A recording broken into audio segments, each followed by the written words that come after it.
one of the largest productions ever in the history of the weapon sound station.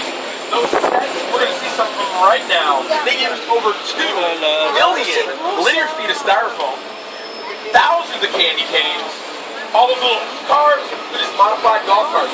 Now, you're going to see some blood and guts on the table here. That's for Universal's Halloween Horror Nights. This whole place transforms at night. It becomes a maze inspired by AMC's. T'as vu la neige? Les effets de neige? Pretty awesome. Bon, bah ça c'est pour Halloween. Hein. Pretty great. Ça c'est pour Halloween. On your right hand side, C'est à cause de ça. those are the sets from the Who's and How to Fix Christmas.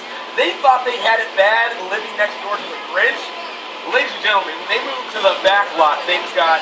Ils font les décors d'Halloween pour ce soir. Alors, right next door to Mr. Norman Bates and the Bates Hotel from the 1960 Alfred Hitchcock film, Psycho.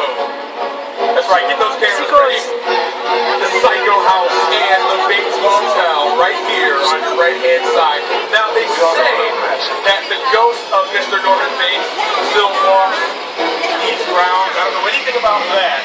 But what I will tell you is that this place is pretty creepy at night if you ever want to check out the Halloween Horror Nights.